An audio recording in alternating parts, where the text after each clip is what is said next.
අට ශ්‍රේණිය පාසල් පෙළ පොතේ 6 වන එකකේ when we are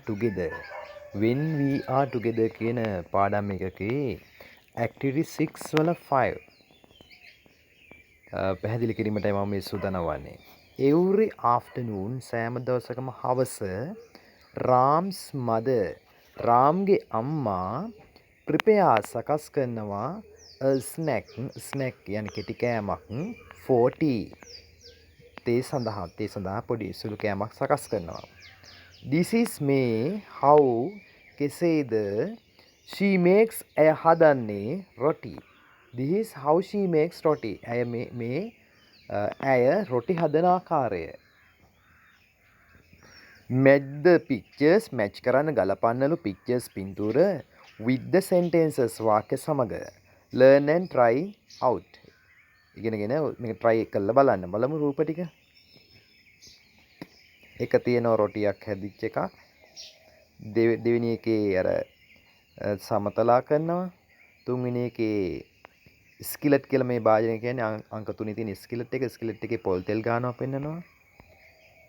ඩව් එක හදලා බෝල වශයෙන් ගහලා තිනවා. ඩව් කියලා කියන්නේ මිශ්‍රණය. ඒ කියන්නේ රොටි හදන මිශ්‍රණයට කියනවා ඩව් කියලා. ඩව් එක හදලා බෝල වශයෙන් හදලා තියෙනවා. රොටිය ගෑස් කුකර් එකේ තැම්බෙමින් තියෙන සකස් වෙමින් තියෙනවා. මේ ඩව් එක හදන ආකාරය අනනවා පිටි අනනවා. 6 වෙනි එකේ තියෙන්නේ පිටි අනන එක. එහෙනම් මෙන්න මේ රූප වලට මැච් කරන්න තමයි තියෙන්නේ වාක්‍ය ටික. බලමු අපි පළවෙනි වාක්‍යය. first පළමුව the flour කියන්නේ පිටි, salt ලුණු and scraped coconut කියන්නේ ගාන ලද coconut පොල් are mixed මිශ්‍ර කරනවා and water is added passive voice වාක්‍ය කියනවා water is added වතුර එකතු කරනවා to make the soft dough පත් කරන්න soft කියන්නේ මෘදු dough කියලා කියන්නේ මේ මිශ්‍රණය. Then the dough is divided into equal portions. ඊට පස්සේ මේ dough එක divide කරනවා. dough is divided ඒකත් passive voice වාක්‍යයක්. passive voice වල present tense එක. දැන් උදාහරණයක් වශයෙන් අම්මා බත් වෙනවා කියන්නේ mother cooks rice. බත් වෙනවා කියලා කියනවා නම් rice is cooked. බත් වෙනවා. ඒ ක්‍රමයට dough is divided. dough එක බෙදනවා into කියන්නේ වලට equal portions. equal කියන්නේ සමාන, portions කියන්නේ කොටස්. එහෙනම් සමාන කොටස් වලට බෙදනවා dough එක. ඒ කියන්නේ අර බෝල හදලා තියෙන්නේ. next ඊළඟට portions of the dough මේ dough එකේ කොටස් are flattened. සමතලා කරනවා flattened. එහෙනම් බලන්න මේ වාක්‍ය portions of the dough are flattened. ඒකත් passive voice. dough එකේ කොටස් flatten කරනවා සමතලා කරනවා to make a roti හදන්න රොටියක්. after that ඊට පස්සේ a little oil is applied.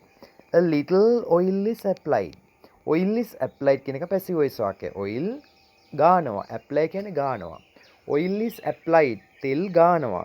a little oil is applied. little කියන්නේ ස්වල්පයක් තෙල් ගානවා on the skillet කියලා කියන භාජනය මම දැන් පොඩ්ඩකට කලින් පෙන්නුවා. skillet එකේ ගානවා. and is placed නැවතත් passive voice join කරලා තියෙන passive voice කොටසක් is placed තබනවා over medium heat medium heat එකක් මත. ඒ කියන්නේ හොඳටම රත් වෙන්න නෙමෙයි මධ්‍යම ප්‍රමාණයේ රස්නයක්. heat කියන්නේ රස්නය, medium කියන්නේ මධ්‍යම, place කියන්නේ තබනවා, is placed එය තබනවා. ඒ කියන්නේ skillet එක තබනවා තෙල් ගාලා on over කියන්නේ මත medium heat මධ්‍යම ප්‍රමාණයේ රස්නයක් මත තබනවා. The roti is baked. රොටිය බේක් කරනවා. ඒ කියන්නේ රොටිය බේක් කරන්න එපා. දැන් රත් කරලා ගන්න එපා. Roti is baked for few minutes. විනාඩි කිහිපයක් තිස්සේ. for කියන්නේ තිස්සේ. few minutes. few කියන්නේ කිහිපයක්. minutes කියන්නේ මිනිත්තු. Roti is baked. රොටිය බේක් කරනවා for few minutes. Until it is turned brown. until කියන්නේ තුරු. it is turned brown. ඒක brown වෙන තුරු. Finally අවසානයේදී the other side of the roti අනිත් පැත්ත රොටියේ the other side of the roti අනිත් පැත්ත is also baked. දැන් එක පැත්තක් බේක් කළා හරියන්නේ නැහනේ. the other side of the roti අනිත් පැත්තත් is also baked well. Bake කරනවා හොඳින්. until it becomes brown. until කියන්නේ තුරු it becomes කියන්නේ පත් වෙනවා brown දුඹුරු පාටට හැරෙන තුරු and smells pleasant smell කියන්නේ සුවඳ හමනවා එතකොට pleasant ප්‍රසන්න සුවඳක් හමන තුරු ඒක රත් කරනවා එහෙනම් මෙන්න මේ ආකාරයෙන් මේ රූප ටිකට number 1 තියෙනවා 2 තියෙනවා 3 තියෙනවා 4 5 6 මේ රූප වලට මැච් කරන්න තමයි තියෙන්නේ